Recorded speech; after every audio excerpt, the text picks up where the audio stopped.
Science आए ना आए, आपको कॉमर्स समझ में आता हो ना आता हो, लेकिन लोगों को इमोशन समझ में आता हो। वो बहुत सारे एड्स ऐसे चल जाता है कि फूड दिखाएगा और कोई भी डिश है, उसके बाद वो बोलेगा like you can have this meal in your dinner table.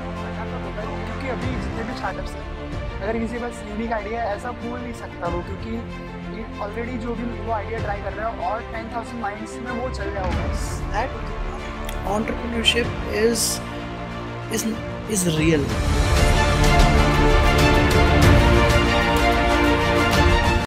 Hello guys, आज अपने साथ है one of the smartest mind of Vadodara, Arctic Circle के founder mister Mayank Rai. Good afternoon sir. So आज अपन स्टार्टअप्स के बारे में डिस्कस करेंगे। बहुत सारी टर्मिनोलॉजी स्टार्टअप्स वर्ल्ड में चल रही है। इस स्टार्टअप ने इतनी फंडिंग उठाई, उस स्टार्टअप ने उतनी फंडिंग उठाई। फिर टीवीएफ पिक्चर जैसे सीरीज बन रही है स्टार्टअप से मोटिवेशन लाने के लिए। तो इंडिया अभी ग्रोइंग स्टेज पे है और बहुत सारे स्टार्टअप्स आगे जाके आने वाले हैं और आते रहने चाहिए। तो अगर किसी स्टार्टअप को स्टार्ट करना है तो वो कैसे स्टार्ट करें? So my first question is how to start a startup. At the beginning उसको आइडिया चाहिए, तो वो आइडिया कैसे लाए? See, for starting a startup, you need to have belief in yourself because that's the most important thing. अगर आपको अपने आप में भरोसा नहीं है कि आप कुछ कर सकते हो, तो शायद आप नहीं कर पाओगे। एक बहुत फेमस स्टेटमेंट है that if you believe that you can do something and if you believe that you cannot do something, in both case you are right. So first आपको ये बिलीव करना पड़ेगा कि हाँ आप एक स्टार्टअप कर सकते हो। अलॉन्ग द वे आपको कभी भी कुछ भी पहले से नहीं पता होगा, ठीक है। आपको जितना भी नॉलेज आएगा आपको ऑन द वे आएगा। इट्स लाइक आप ड्राइविंग करने निकले हो और सीधा रोड पे निकले हो, तो आप गलतियां भी करोगे, कहीं ठोकर भी खाएगी, कहीं गाड़ी आपकी रुक भी जाएगी, but ultimately you have to have faith in yourself that you will be able to navigate. So that's how the startup journey is. ऐसा नहीं है कि इट्स अ रोजी थिंग, बहुत सारे कांटे हैं रास्ते में। I am not trying to scare anyone, but I am telling this to you because one who wants to start must have faith in his idea or her idea, and खुद पे होना बहुत जरूरी है। That's the most important aspect. Everything else is just skills, techniques, negotiations and vision, of course. So have belief in yourself and keep on learning skills that will be applicable. Now the question was that start कैसे करें? तो start करने के लिए आपको एक pilot project चाहिए होगा। So start with a pilot project and this pilot project will give you an idea about the bigger picture. जैसे फॉर एग्जांपल, जैसे हमको एक कोई कोर्स बनाना, ठीक है। सो जैसे हमारे बहुत सारे कोर्सेज होते हैं आर्टिक सर्कल में। ड्रोन मेकिंग है, लाइक रॉकेट डिजाइनिंग है, then we have several courses, technical and art से रिलेटेड कोर्सेज है, कॉमर्स से रिलेटेड कोर्सेज है, but something different. So I started with one course. So you need one superhero course that everybody will like. And अगर आपके पास ऐसा कोई एक model है, एक कोई ऐसा आइडिया है, so you should pursue it and try to see how are you going to generate revenue. आपके पास 100 रुपए का भी अगर रेवेन्यू आ रहा है वो बहुत है to give an indication कि नहीं आपकी चीज़ चलेगी। फिर वो कितने लोग या फिर कौन से लोग वो आपको 100 रुपया देंगे वो आपको आइडेंटिफाई करना होगा। And once you map this on a paper, you can call it business canvas, you can call it a business plan, जो भी आप कह लो, उसके ऊपर आपको ट्रेसिंग करनी होगी, आपको मैप बनाना होगा एक, मैं आगे कैसे जाऊँगा, आगे के मेरे 3 साल 5 साल वो कैसे होने वाला।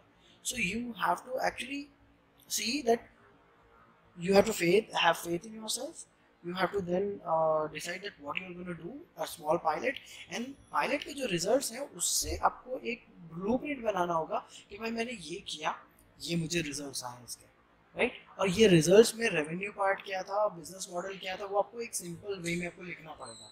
And if you can do that then I think you are ready to start. So that's how you start. You need to put everything on pen and paper. Pen और पेपर पे एक बार लिख दिया ना तो आपकी ग्रोथ उसके आगे होगी, उसके पीछे नहीं जाओगे, आप बार बार आप रिट्रेट नहीं करोगे।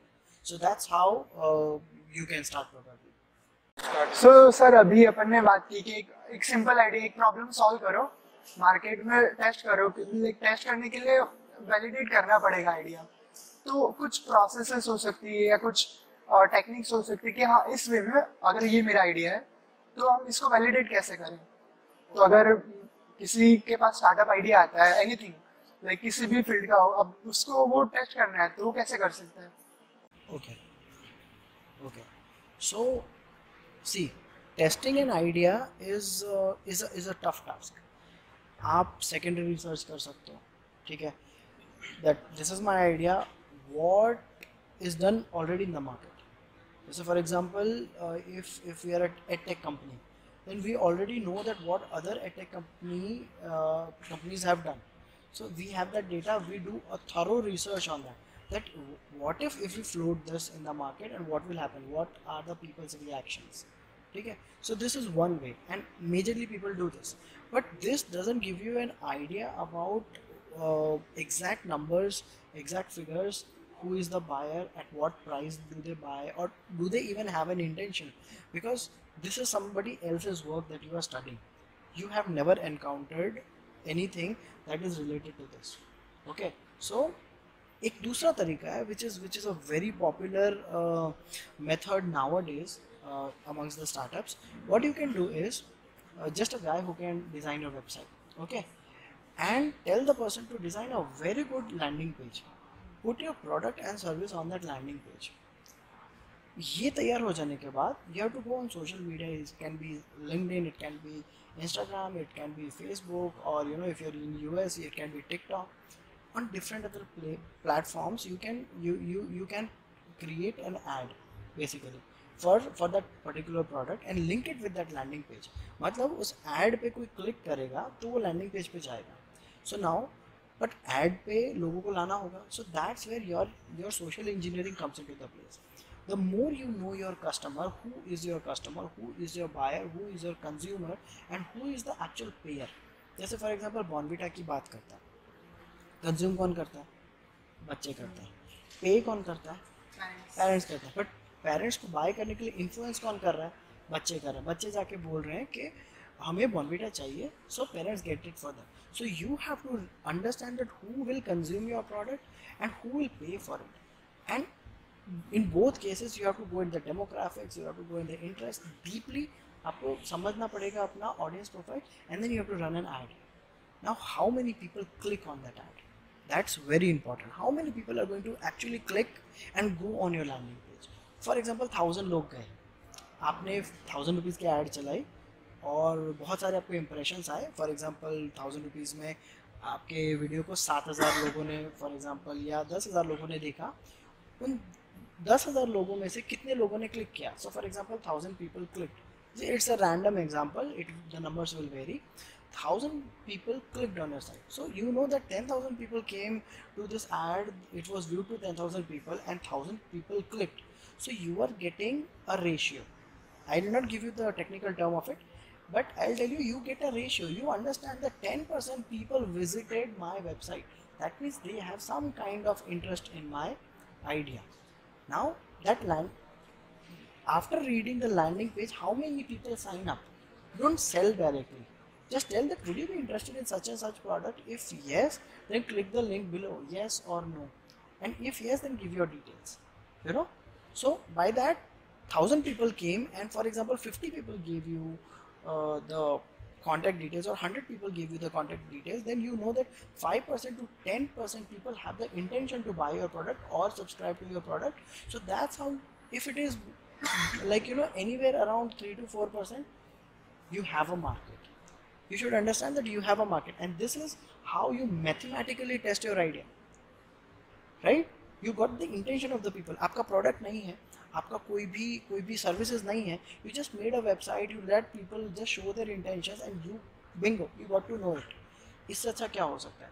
It will lead to you spending say 1,000 rupees, 2,000 rupees, but rather than paying a consultant 15,000 rupees to validate your idea through secondary research, this is a primary research. You know your customer, you know your market, now you have the results. And then again, एक blueprint पे या फिर एक business canvas पे, you can put it there, business plan पे you can put it there, and you can convince someone, see, I did this experiment and I got this answer. हवा में बात ही नहीं कर रहे, सीधा numbers are going to speak in this case. So that's how you validate your ideas.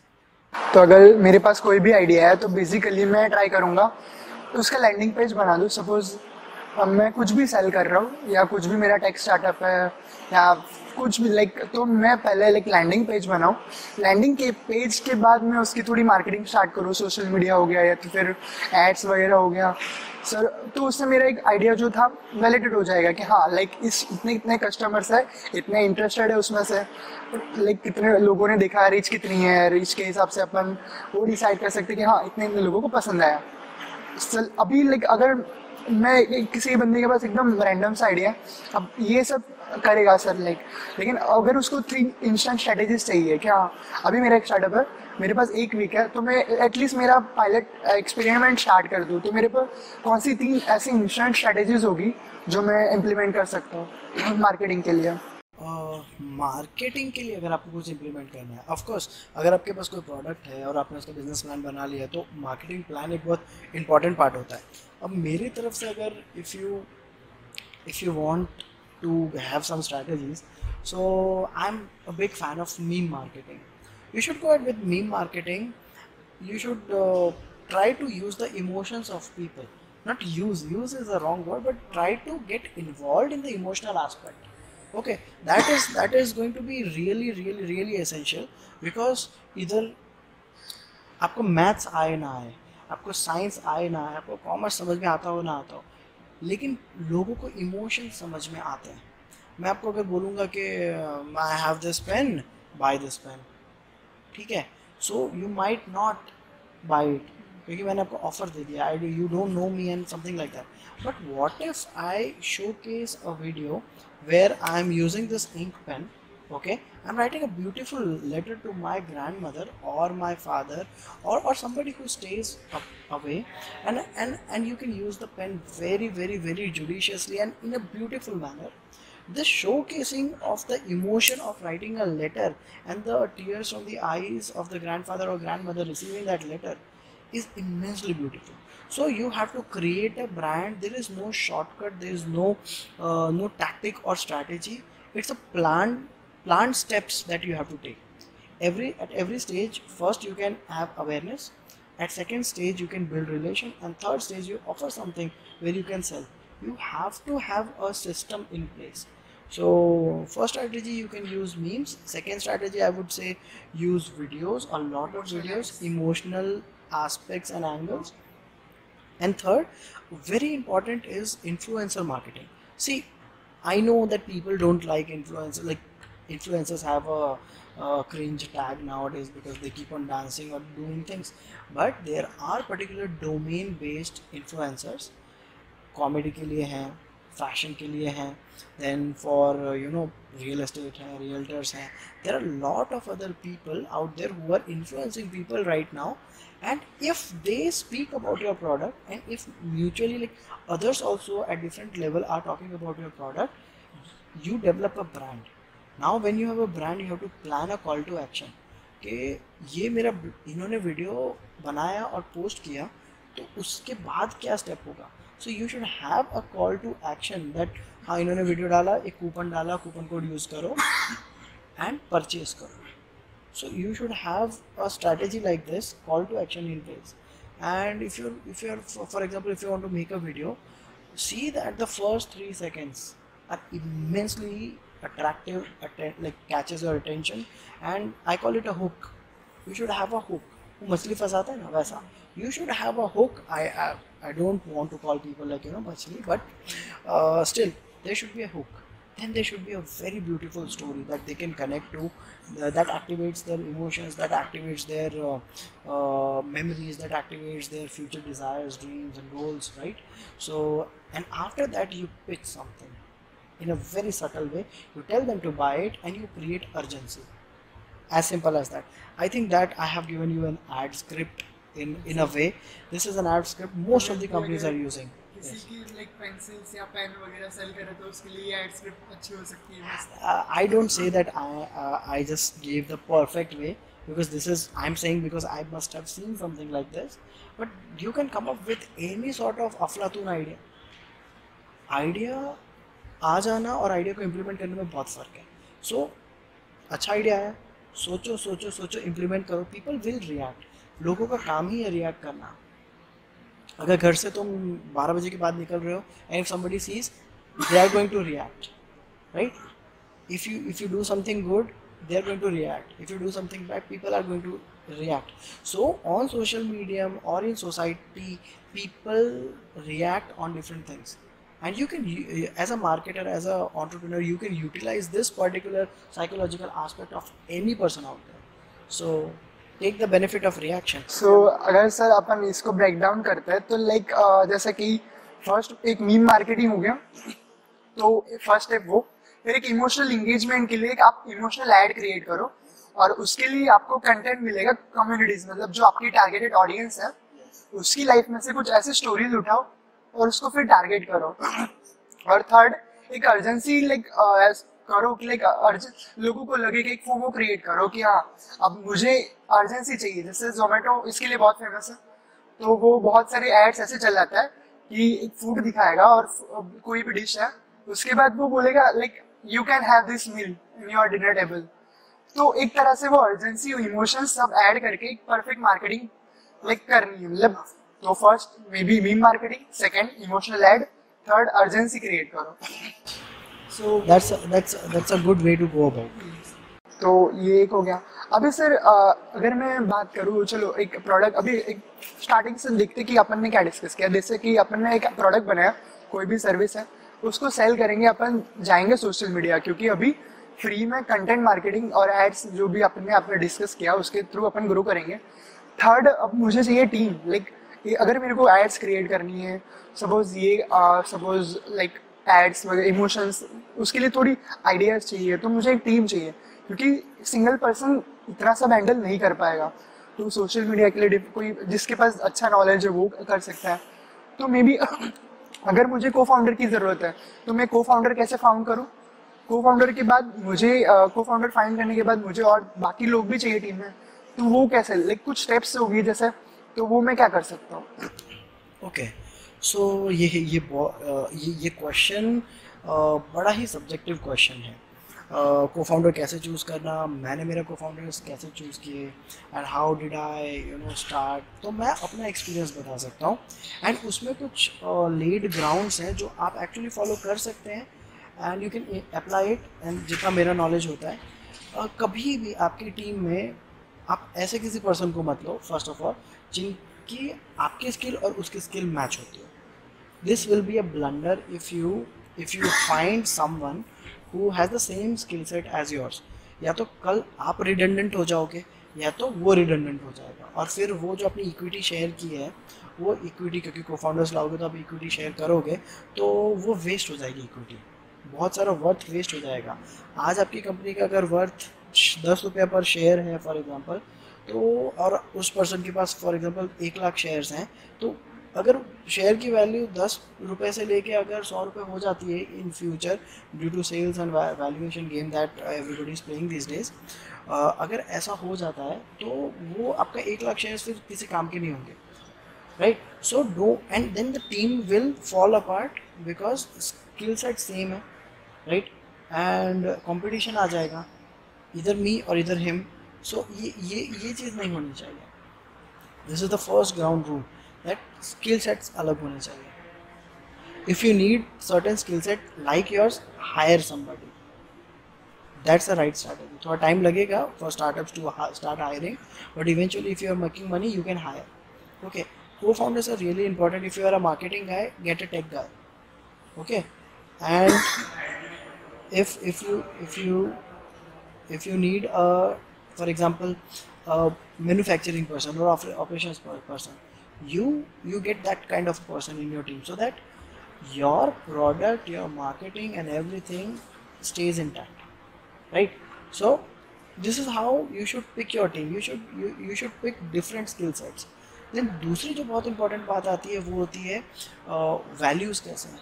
Values same होने चाहिए, values अलग नहीं होने चाहिए। आप जिस वैल्यू सिस्टम में बिलीव करते हो, आपके पार्टनर का भी वैल्यू सिस्टम उसमें होना चाहिए। They should have full trust in your idea first, and then of course the value of the company. So you have to write down the vision and the value of the company. कि हम ethics are one. Ethics, see, something I say do things legally, legal है मतलब वो कहीं ना कहीं सही है।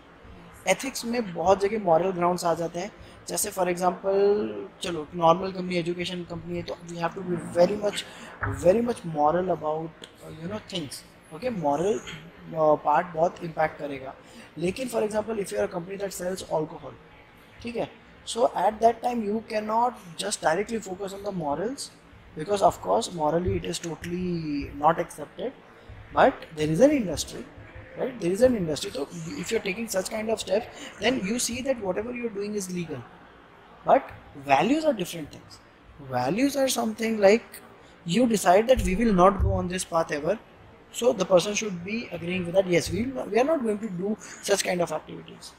Values are that if you are not there, okay, then the other person takes care of the things irrespective of any kind of greed or any kind of luring of something like that. So these are some values. तो आपकी जैसी values है वैसी values उस person के हो तो वो बहुत अच्छा होगा. And then third aspect that you can see is whether the person is present full time or part time. So you have got these combinations now. Okay, so use these combinations to get a mathematical formula. Again I say maths, get a mathematical formula कि वो person full time है, हाँ तो भाई उसका ज़्यादा value है. क्या वो पर्सन की वैल्यूज़ अच्छी हैं तो बहुत अच्छा वैल्यू है.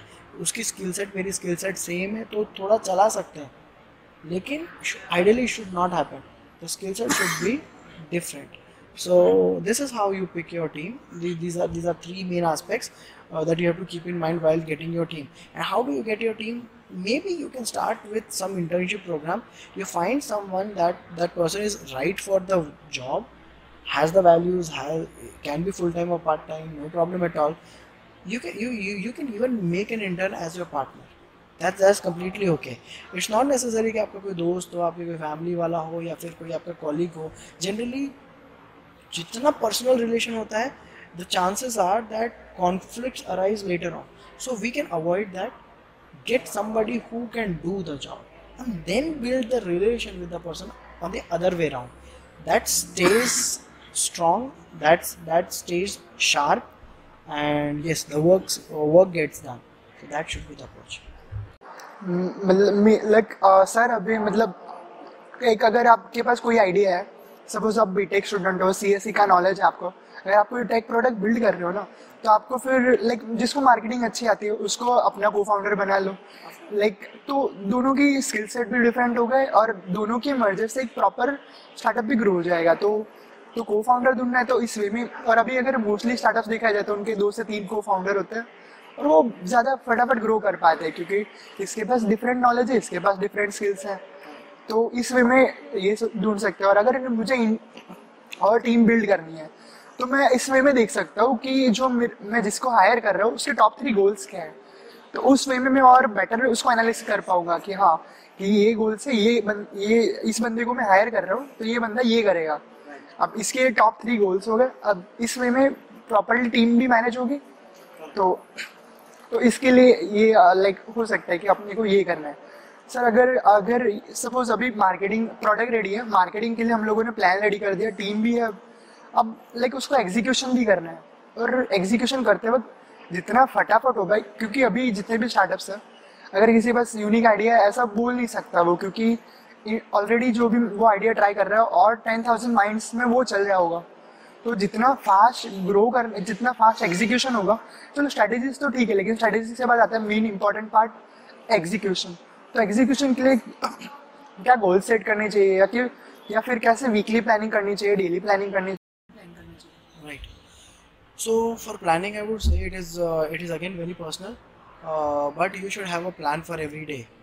आज जैसा आपका दिन अगर आज फुल है तो चांसेस आर दैट आपका दिन आज से 100 दिन बाद भी फुल होगा. तो अगर आपका एवरीडे फुल है, किसी काम में कंट्रीब्यूट हो रहा है, then I can certainly say that you will be productive. So set your goals like first milestone, second milestone, third milestone. You have to have your milestone और वो माइलस्टोन को अचीव करने के लिए what you got to do. So that is something you every entrepreneur should have. एक बहुत बड़ा misconception ये है लोगों के दिमाग में that when we start up we are a free bird है, हमको आज़ादी मिल गई. अब ये आज़ादी वाली बात नहीं है. एक person like when I started, अपने ऑफिस में झाड़ू भी मुझे लगाना पड़ता था, कभी कभी क्लीनिंग भी मुझे ही करनी पड़ती थी, फाइनेंसेस मैं ही देख रहा था, पैसा था नहीं स्टार्टिंग में, so how how would I raise events organize करने के लिए, programs, and I use to set all these things up. तो मुझे खुद जाना पड़ता था, खुद करना पड़ता था, मार्केटिंग हो, फाइनेंस हो, ऑपरेशंस हो, इम्प्लीमेंटेशन हो, बुक लिखना हो, देन यू नो एक प्रोग्राम डेवलप करना हो, शूट करना हो, कैमरा के पीछे भी एडिटिंग भी मैंने सीखा। So when I was making this courses and everything, so I went through everything. So those people who are thinking ना कि entrepreneurs are very cool, you know, let's be entrepreneurs, तो मैं ये उनके लिए ये जवाब दूंगा कि entrepreneurship is tough, but the people who pursue this are the toughest people, they are the best people on earth. मैं ये नहीं कह रहा कि those people who are doing job are not the best, they are best at a particular thing, but entrepreneur is a survivor. वो एक boat है उसके पास और वो समुंदर में निकल गया है, अब किधर जाना, कहाँ जाना, उसको पता नहीं है। आधे टाइम जब तक सूरज है तब तक उसको पता है कि हाँ भाई इधर सूरज इधर से इधर गया तो ये डायरेक्शन है, लेकिन आधे टाइम डार्कनेस भी होती है, सो यू नेवर नो कि जाना किधर है, कैसे करना है, कि ये करूँ क्या वो करूँ, इधर टर्न मारूँ इधर मारूँ, एंड उसके बीच में you get a small you know hole somewhere, so you are repairing that also. So this is how an entrepreneurship life is. So people who are getting into this, make sure that you train yourself. Okay, it's like an exercise. पहले दिन आपसे 2-3 kilo भी वजन नहीं उठता है, लेकिन then धीरे धीरे your capacity increases, so you will learn on the go. Probably you will never know where the end is, because business का कोई end नहीं होता है, ठीक है, लेकिन you will actually नो, जैसे एक गाड़ी का एग्जांपल देखो, आई लव ड्राइविंग। सो गाड़ी की, आपको मान लो अहमदाबाद जाना है बड़ौदा से, तो गाड़ी की हेडलाइट है, वो हेडलाइट से आपको जितना दूर दिखता है उतना आप जाते हो, फिर वहाँ से आगे जाते हो, फिर उसके आगे जाते हो आप, राइट। वो आपको तो पूरा अहमदाबाद तक का रास्ता तो नहीं दिखता ना। सो इट्स सिमिलर वे, आपकी जितना विजन है, your vision is your headlight, your knowledge is your headlight, जहाँ तक आपको दिख रहा है वहाँ तक पहुँचो, वहाँ से आगे आपको दिखेगा, 100% दिखेगा।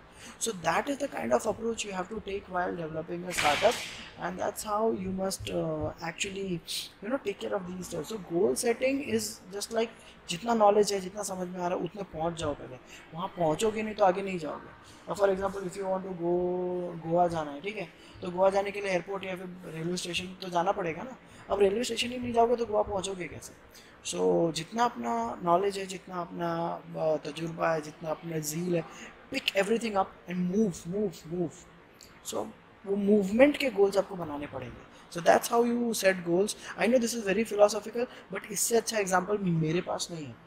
That's how you set goals. मैं गोल सेट करना आपको नहीं सिखा सकता, गोल्स आप ही को सेट करने पड़ेंगे। एंड एज एन एंटरप्रेन्योर, आपको अगर गोल सेट नहीं करना आ रहा है तो आप पहले गोल सेटिंग ही करो और गोल्स को फुलफिल करो। It can be small goals, you can exercise, okay, you can cook, you can do certain activities on daily basis, and you decide that you want to do that, and then you do it, and that's how you make something an habit. And once you get that habit of making habits, newer habits and newer goals will emerge. And बहुत psychological methods हैं इसमें goal setting and habit creation के, but I don't know them all because मेरा एक limited experience है। And out of that limited experience I can tell you, you have to get a routine. Entrepreneurship is all about routine. सिर्फ job में routine नहीं होता, entrepreneurship में उससे ज़्यादा रूटीन होता है। You have to do the same business activity daily. So that's how you set goals. तो लाइक आपने मतलब स्टार्टिंग में सब कुछ किया है, तो एक एंटरप्रेन्योर अगर इस जर्नी में घुस रहा है तो उसको मतलब पहले से प्रिपेयर होना है कि हाँ मुझे कभी झाड़ू भी लगाना पड़ेगा, ये भी करना है, वो भी करना है। तो लाइक हाँ है, लेकिन एक जो उसका भी एक अलग मजा है। लाइक स्टार्टअप बिल्ड करने के बाद वही दिन याद आएंगे कि हाँ मैंने ये सब भी किया है। तो अगर गोल सेटिंग की बात की जाए तो मेरे को लाइक जैसे आपने एग्जांपल दिया कि अगर हमें यहाँ से गोवा जाना है तो कुछ छोटे छोटे स्मॉल स्टेप्स लेने की। यहाँ से अगर एयरपोर्ट जाना है तो वो एक छोटा स्टेप्स हो गया, फिर वहाँ से एयरपोर्ट फिर फ्लाइट के थ्रू गोवा जाना है, फिर वहाँ से इटरनरी वगैरह बुक करनी है। तो मतलब छोटे छोटे स्टेप्स में स्टार्टिंग से लेते जाओ ना, एक एंड गोल होना चाहिए कुछ माइलस्टोन जैसा कि हाँ मेरे को यहाँ पे पहुँचना है, फिर उसको अचीव करने के लिए छोटे छोटे स्टेप्स लो। तो मे बी ये बेस्ट डेफिनेशन हो सकती है और एक बेस्ट एग्जांपल भी। तो ये हो गई गोल सेटिंग के बाद। अगर अभी मेरे पास कुछ लाइक सब कुछ अभी रेडी कर दिया मैंने, हाँ प्लान कर लिया, गोल्स भी सेट कर लिए, अब मेरे को चाहिए अब मैं एक बूटस्ट्रैप मॉडल पे ग्रो करूँ या फिर बूटस्ट्रैप के अलावा मेरे को फंडिंग, एक्सटर्नल फंडिंग उठानी चाहिए या नहीं उठानी चाहिए? मतलब आपकी क्या राय है कि हाँ, अगर मेरे पास ये टेक स्टार्टअप है तो इसके लिए उठानी चाहिए, या फिर कोई कैफे वगैरह है उसके लिए उठानी भी चाहिए, नहीं उठानी है? क्योंकि कुछ स्टार्टअप्स होंगे जिसमें फंडिंग की शायद जरूरत पड़े जाके, जैसे अगर अभी कोई फिनटेक स्टार्टअप ग्रो कर रहा है तो ऑब्वियसली उसको फंडिंग चाहिए, क्योंकि अब ऑलरेडी मार्केट में ग्रो, जीरोदा सब कुछ ऑलरेडी सेटल्ड है। अगर मेरे पास कोई नया आइडिया भी आता है तो मेरे को एक सर्टेन लेवल के बाद फंडिंग चाहिए होगी। तो वो मैं डिस्कस करूँ या ना करूँ, मतलब फंडिंग लूँ या ना लूँ? सो देखो, फंडिंग बहुत इंपॉर्टेंट है, डिसरिगार्ड नहीं कर सकते। फंडिंग के बिना तो आप बड़े लेवल पे स्केल नहीं कर पाएंगे। अभी बात को मानो, जो बिजनेस एक लेवल तक ग्रो हुए हैं over 100 years, why did they take 100 years? Because they were bootstrapping. But before taking funding you have to bootstrap. कुछ तो आपको करना पड़ेगा ना।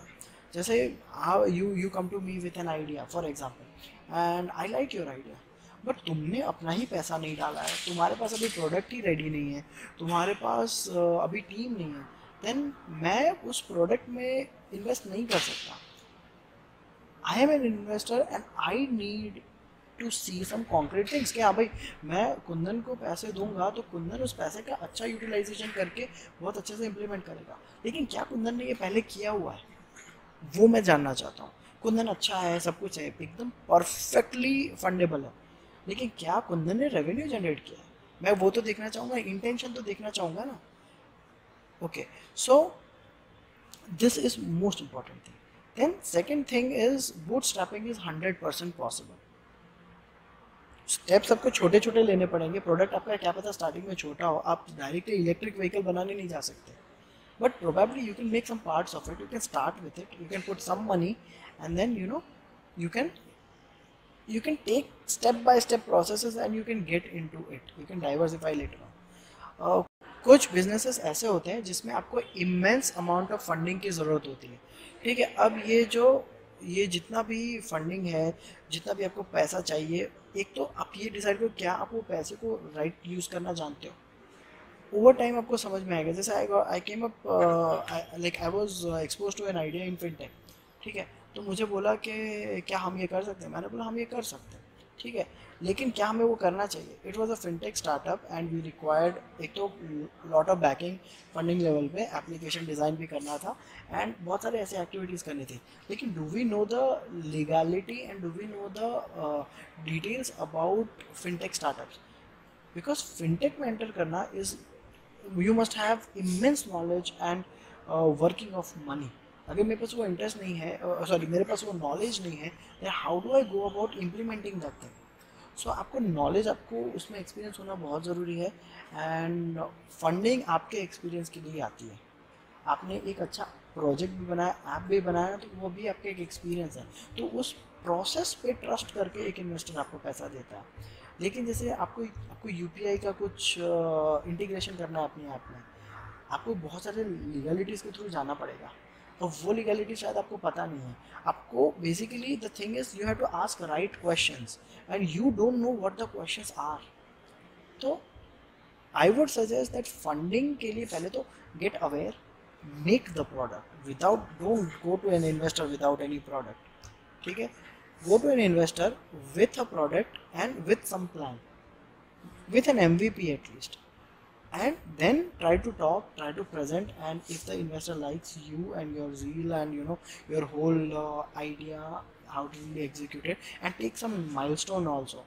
ये milestones होंगी तो of course you will get some kind of trust, but be ready for grilling questions.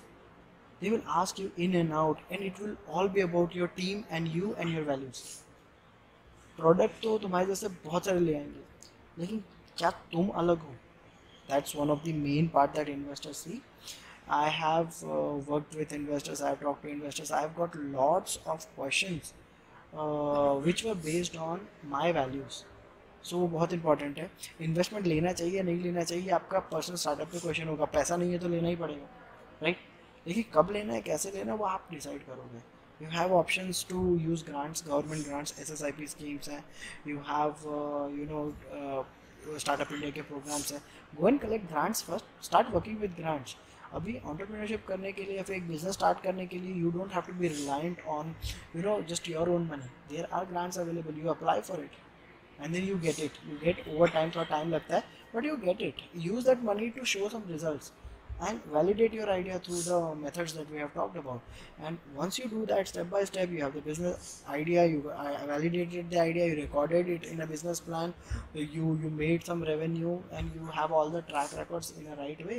Then start approaching the investors. So first you can talk to somebody in your family and friends, then you can probably go to an angel investor जो मतलब थोड़ा बड़ा पैसा डाले, 30-50 लाख रुपए ऐसा कुछ डाले. उसके पहले ग्रांट्स आप यूज़ कर सकते हो. Then you go ahead, grow your business, then attract the VCs. Don't go with the VCs first. And now we have options for startup IPOs also.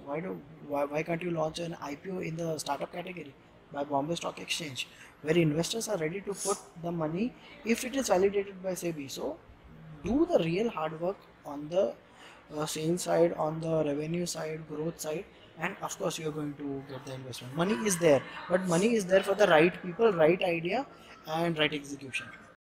सो मतलब बेसिकली अगर मेरे पास कोई आइडिया है तो मेरे को पहले स्टार्टिंग में उसको प्रूव करना चाहिए, मार्केट वैलिडेट करना चाहिए, एंड देन मैं फिर उसकी फंडिंग के बारे में सोचना चाहिए कि हाँ अब एक मोमेंट के बाद अब फंडिंग चाहिए होगी. हाँ दैट्स राइट, बट पहले मार्केट में मैं फिट हूँ कि नहीं वो पहले चेक कर लूँ, देन फंडिंग उठाओ. तो अभी लाइक अगर मेरे को फाउंडर्स फाइंड करना है तो उसके लिए गवर्नमेंट की स्कीम्स है, SSIP हो गया, एंजल इन्वेस्टर्स भी है बहुत सारे, तो इस वे में मैं फंडिंग उठा सकता हूँ.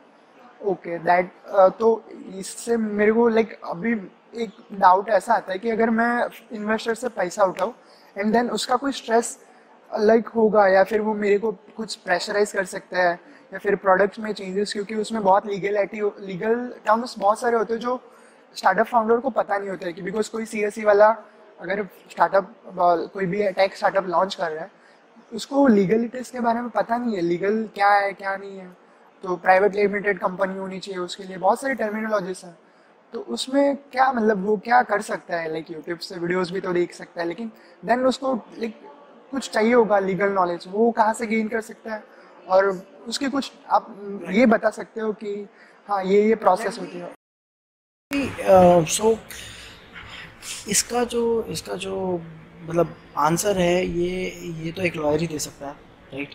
और मैं लॉयर हूँ तो मैं आपको ये बता सकता हूँ कि first of all understand the types of companies. Private limited और LLP में फ़र्क क्या है.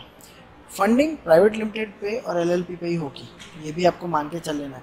ज़्यादा प्रेफरेंस प्राइवेट लिमिटेड का होता है, ठीक है. तो प्राइवेट लिमिटेड कंपनी आपकी ओवर द टाइम आपको रजिस्टर करनी चाहिए. ओके.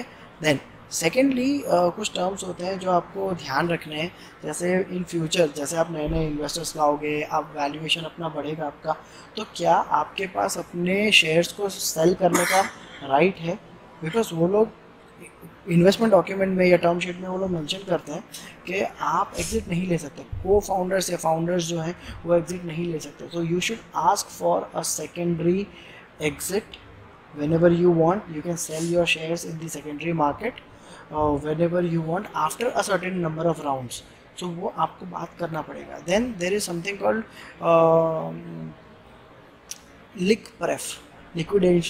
liquidation preference.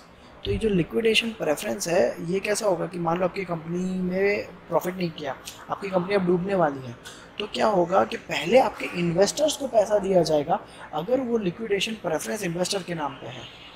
तो आपको ये देखना है कि आपके टर्म शीट में या फिर आपके जो भी डॉक्यूमेंटेशन हैं उसमें लिक प्रेफ मौजूद है या नहीं है. बट अगर आपको कोई पैसा दे रहा है तो वो लिक प्रेफ जैसे टर्म्स वो रखेंगे ही एंड वो उनके फेवर में होगा. अगर कोई इन्वेस्टर आपके आइडियाज़ में इन्वॉल्व हो रहा है, अगर आप उसको इक्विटी दे रहे हो तो ऑफकोर्स वो आपके आइडियाज़ में इन्वॉल्व होगा. ये आपको मानना पड़ेगा, थोड़ा आपको सुनना पड़ेगा. But then it depends upon what kind of manager you are, what kind of negotiator you are. If you show people with data, if you make them understand your vision through your past records, you can then I don't think nobody doubts an entrepreneur. अगर ऐसा ही करना होता तो वो लोग खुद ही startup कर लेते. वो इन्वेस्टर और ये गलत एक मिथ भी है कि इन्वेस्टर आपकी कंपनी को निचोड़ के चेंज ही कर देता है. इन्वेस्टर चाहता है एग्जिट लेना, वो चाहता है कि भाई आज मैंने आपकी कंपनी में 30 लाख डाले, वो 30 लाख का 3 करोड़ हो गया, तो मैं एग्जिट करके अपने शेयर्स बेच के किसी और इन्वेस्टर को ला के निकल जाऊँगा। उसका बस उतना ही काम है। अगर उसको लगता है कि ये प्रोसेस नहीं मीट हो रहा है तो वो आपसे बात करेगा, वो आपको समझाएगा, मीटिंग्स में आपके हीटेड डिस्कशंस भी होंगे, लेकिन ultimately if whatever you are doing is profitable then it makes sense. Then investor is not against you, investor is the biggest believer in your idea, because वो पैसा डाल रहा है अपना। अगर वो आप पे बिलीव नहीं करता तो ये बात तो पहले छोड़ दो कि इन्वेस्टर कोई आउटसाइड पार्टी है। इन्वेस्टर एक बार इन्वेस्ट करता है तो वो अपना आदमी है, अपना बंदा है, ये बंदी है, what ever the gender, let's be gender neutral. So that person is a person that is part of your corporation. It's with you because they have given you money to make more money. Of course उनका personal interest है, लेकिन they are not against you. If you give back your decision by data or right kind of explanation, the problem of that quarrel or that kind of misconception will never arise. Okay. Secondly, terms you have to talk to a lawyer. You have to understand that what the document is saying. आप कहाँ limit, मतलब आपको कहाँ limit किया जा रहा है।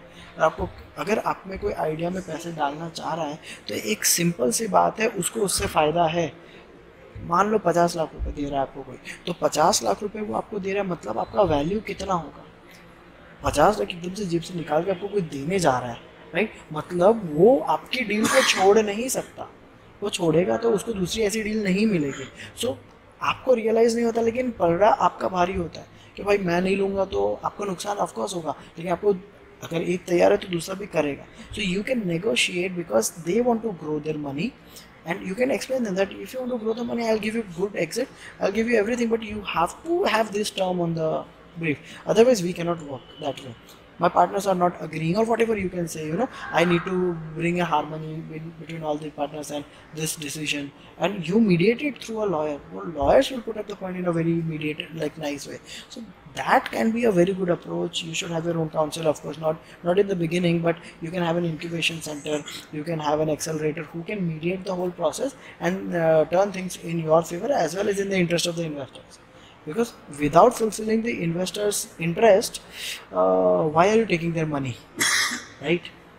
So that's how it is to be. It's a relation. You have to build a relation. It has to be a beautiful relation, the most memorable relation of your time. उसने अभी अगर 50 डाले हैं तो 50 का अगर 3 हुआ तो वो और कहीं से 50 लाख के आप में डाल देगा. Getting it? So that's how the things, मतलब 50 है 50 lakh and 50 crore I was referring to. So that's how the things will be. I have not, I won't say that I am a very good at convincing an investor, but through my rounds that I have raised till now, I'm happy and I'm working good with my investors. That's how the things are.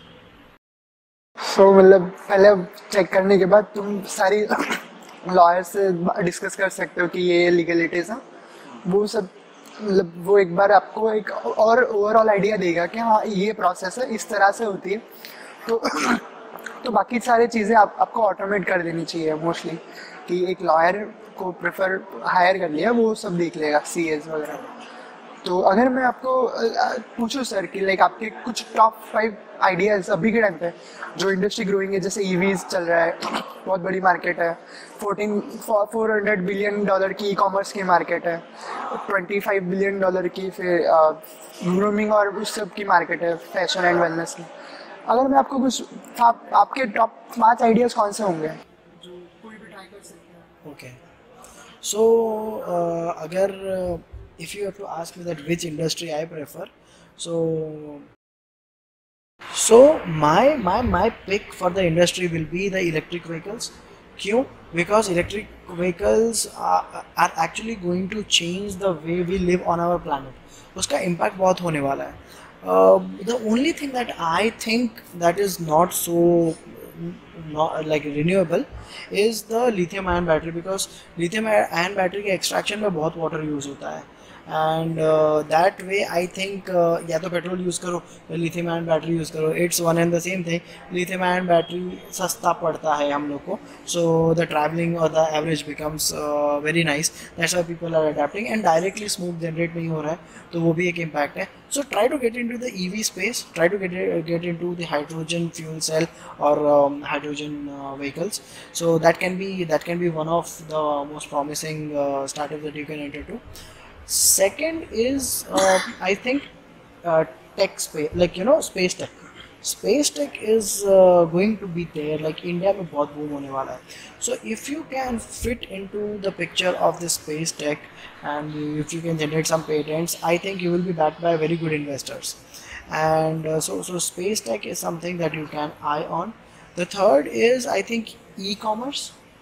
E-commerce is going to be there perennial. Normal websites हो सकती हैं, फिर उसका combination with stores हो सकता है, वॉक-इन्स हो सकते हैं जैसे अमेजोन गो है. So e commerce will thrive because everything is to be sold. We are humans, we will never stop consuming things. So e-commerce is one of the things that I think one should get into. Then probably you can try web 3.0. Anything that is there in the NFT world or Bitcoin world, or the virtual space renting and virtual space selling. So there's a lot of scope in that, but we are yet to identify what can be the perfect users of it. For example, if you're in university, if you're a tech company, why don't you give away the certificates as NFTs? So at least people will move on the NFT platforms. They will have some non-fungible tokens, and that certificate will be valid across the world. So you can actually do a lot. You can be a startup that provides credibility to the certificates. So you can enter the web 3.0 as well. And lastly, I am quite interested in food sector. मुझे काफ़ी अच्छा लगता है. I am a very big foodie, and you can look at me. So I cook very nice. So probably someday for me, I would like to start something that provides a high level of nutritious food and very tasty food also. And those can be utilized in people who go to gym, people who are athletes. So I want to do something in that space. So yeah, those are my 5. तो sir ने 5 idea discuss किए, जिसमें से first एक e commerce हो गया, तो आप ई कॉमर्स में कोई प्रोडक्ट सेल कर सकते हो. Second would be like blockchain, metaverse, web 3.0 वाले ideas, NFT, e commerce place, market place भी बना सकते हो. एक फूड वाला हो गया, फूड में मतलब फूड टेक भी हो गया या वो भी हो गया. And most important industry like EVs. तो ईवीज़ में बहुत रिवॉल्यूशन आने वाला है. अभी नितिन गडकरी सर ने भी बोला, एक स्पेस टेक है, स्पेस टेक में भी बहुत इनोवेशंस और वो सब होने वाला है. फिर अब ईवीज़ में बहुत इनोवेशंस आने वाले हैं, क्योंकि लाइक बोला गया है कि 2025 तक बहुत सारे व्हीकल्स और ईवीज़ में कन्वर्ट करने हैं. तो कुछ स्टार्टअप्स ऐसे आते हैं जो ईवीज़ में कुछ ऐसा इनोवेशन लाए कि जो ऑलरेडी एग्जिस्टिंग जो कार्स वगैरह है, बाइक्स है, उसको उसी का कुछ ऐसा किट बना दे जो इन सब कार्स को ईवीज़ में कन्वर्ट कर दे. तो वो बहुत ग्रो हो सकता है. या फिर स्क्रैच से आप पूरा ईवी बना दो, तो वो भी हो सकता है. क्योंकि एक टाइम पे रिवॉल्यूशन हुआ था जब पेट्रोल्स के बाद CNG आया था, तो सबने CNG किट गाड़ीज़ में इंस्टॉल करना स्टार्ट कर दिया. तो वैसे कुछ ईवीज़ में भी हो सकता है. 100%. सो ये टॉप 5 पिक्स सर की तरफ से आपके लिए. तो आप ये आइडियाज़ अपने, ये सब बूमिंग इंडस्ट्रीज है, आप ये ट्राई कर सकते हो. इसके अलावा आपके पास कुछ नए आइडियाज़ भी आते हैं, तो वो भी ट्राई कर सकते हो. उसमें भी लाइक कभी कभी क्या होता है कि अपने पास जो आइडिया आता है ना, वो अपने को लगता है कि कुछ इन्वेस्टर्स ना भी बोलेंगे, कुछ फ्रेंड्स बोलेंगे, उनको उस इंडस्ट्री का पता ना हो. जैसे अभी अगर सर ने बात की NFTs के बारे में, तो NFTs और मेटावर्स बहुत यूनिक चीज़ है, यूनिक टेक्नोलॉजी है, और उसमें मार्केट में हाइप है, लेकिन लोगों को पता नहीं क्या क्या होता है. अगर कुछ रैंडम सा आइडिया आप किसी को बोल रहे हो कि हाँ ये हो सकता है, ये हो सकता है, तो उसको इतना समझ में आएगा नहीं. तो आप अपने एंड से रिसर्च कर सकते हो उस आइडिया के लिए. So that's all for today. So it was nice being here, and I think जो भी मैंने चीज़ें आज बोली हैं, startups and entrepreneurs you can actually directly apply. And मैं youngsters से and entrepreneurs से बात करता रहता हूँ. And if anyone wants to reach out to me, they can directly reach out on my Instagram, which will be there somewhere here. Okay. And the best part is that entrepreneurship is real. It's not fake. You cannot live this life for long. So if you want to become an entrepreneur, decide, jump into it, get into it. It's the most risk-free career available. Take a grant, develop a product, develop a market revenue thoda sa, go to the investor, raise money and scale, keep doing the bigger business. So that's how you should be, but you should be strong here and always keep your idea in your heart, the original idea, it matters. And thank you Kundan for inviting me. Let me tell something about Kundan. Kundan and his team, Ayushi and Nirmal and Mitul as well, I think, are fabulous entrepreneurs, and they have supported each other through this whole process, and they have come up with this edtech startup that they are building. You can go ahead and subscribe to their courses, powerful courses, and I just wish you luck. Hope you raise good funding, good profits, keep talking to good investors, and things will work out very nice. Thank you.